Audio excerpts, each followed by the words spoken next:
భారత్ పాకిస్తాన్ వ్యవహారంలో అగ్రరాజ్యం అమెరికా తీరు మరోసారి చర్చనీయాంశంగా మారింది. ఇండియా మిత్ర దేశం అంటూనే దాయాదికి మద్దతు పలుకుతోంది అగ్రరాజ్యం. భారత్పై విషం చిమ్మే పాక్ ఆర్మీ చీఫ్ ఆసిం మునీర్ని యుఎస్ ఆర్మీ డే వేడుకలకు ఆహ్వానించడమే కాదు, అమెరికా మిలిటరీ అధికారి ఆ దేశంపై ప్రశంసలు కురిపించారు.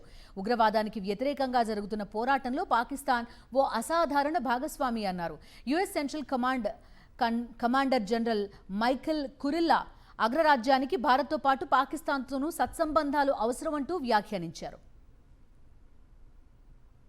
Oman, Iran, and they've attempted other attacks, and there's actually ties in the classified setting that I can talk in terms of the homeland. Whatever we have to do not to go back to that place would be amazing. That's why we need, if I could. Yes, please. We have to have a relationship with Pakistan and with India. I do not believe it is a binary switch, that we can't have one with Pakistan if we have a relationship with India. We should look at the merits of the relationship for the positives that it has. పహల్గామ్ ఉగ్రదాడికి ప్రతీకారంగా operation Sindoor చేపట్టిన భారత్ ఉగ్రవాదంపై పోరులో వెనకడుగు వేసే ప్రసక్తే లేదని తేల్చి చెప్పింది. ఇదే అంశాన్ని అంతర్జాతీయంగా చాటి చెప్పేందుకు పాకిస్తాన్ ఉగ్రవాద అనుకూల వైఖరిని ప్రపంచ స్థాయిలో ఎండగట్టేందుకు అఖిలపక్ష బృందాలు 30 దేశాల్లో పర్యటించాయి. పాక్ ఉగ్రవాదాన్ని పెంచి పోషిస్తోందని నిరూపించడానికి అవసరమైన అన్ని ఆధారాలను భారత్ బయటపెట్టింది. అయినా అమెరికా పాకిస్తాన్ వైపు మొగ్గు చూపడం, ఉగ్రపోరులో పాక్ అసాధారణ భాగస్వామి అంటూ అనూహ్య ప్రకటనలు చేయడం చర్చకు దారితీసింది. మిత్ర దేశం అంటూనే అమెరికా భారత్కి ద్రోహం చేస్తోందనే విమర్శలు వెల్లువెత్తుతున్నాయి.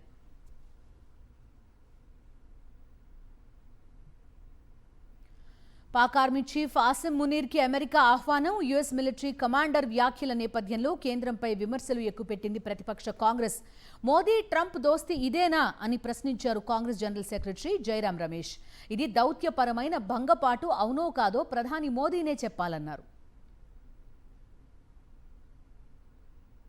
Asif Munir, whose statements and the Pahalgam terror attacks are directly linked with each other. He gets a special invitation for the US Army Day. What is the US up to? These are warnings, these are challenges. We have to sit together. We have to have a collective response. सामूहिक इच्छा शक्ति की जरूरत है, एक सामूहिक संकल्प की जरूरत है, collective response, collective will. And how is that coming about? It will come only through all party meetings, it will come only through parliament sessions. I mean, the Prime Minister should stop playing politics and start doing governance and start taking opposition parties, not individuals, opposition parties. The anchor of our system is political parties, not individuals. Take political parties, their leaders into confidence. ఈ నెల 14న జరిగే తమ దేశ సైన్యం 250వ వార్షికోత్సవానికి హాజరు కావాలని Pak army chief Asim మునీర్కి అమెరికా ఆహ్వానం పలికింది. అదే రోజు అమెరికా అధ్యక్షుడు డొనాల్డ్ ట్రంప్ 79వ పుట్టినరోజు కూడా.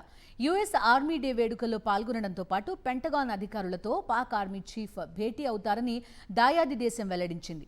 పాకిస్తాన్ ఆర్మీ చీఫ్ ఆసిం మునీర్ ప్రతి క్షణం భారత్పై విషం చిమ్ముతూనే ఉన్నారు. కశ్మీర్పై రెచ్చగొట్టే వ్యాఖ్యలతో ఉద్రిక్తతలు రాజేస్తున్నారు. అలాంటి వ్యక్తిని యుఎస్ ఆర్మీ డేకి పిలవడంపై అభ్యంతరం వ్యక్తమవుతోంది. అయితే అమెరికా ద్వంద్వ వైఖరి వెనుక పెద్ద స్కెచ్ ఉన్నట్టు విదేశాంగ నిపుణులు విశ్లేషిస్తున్నారు. చైనా, పాక్ మధ్య పెరుగుతున్న ఆర్థిక, సైనిక సంబంధాలను దెబ్బతీయాలన్నదే అగ్రరాజ్యం ప్లాన్ అంటున్నారు.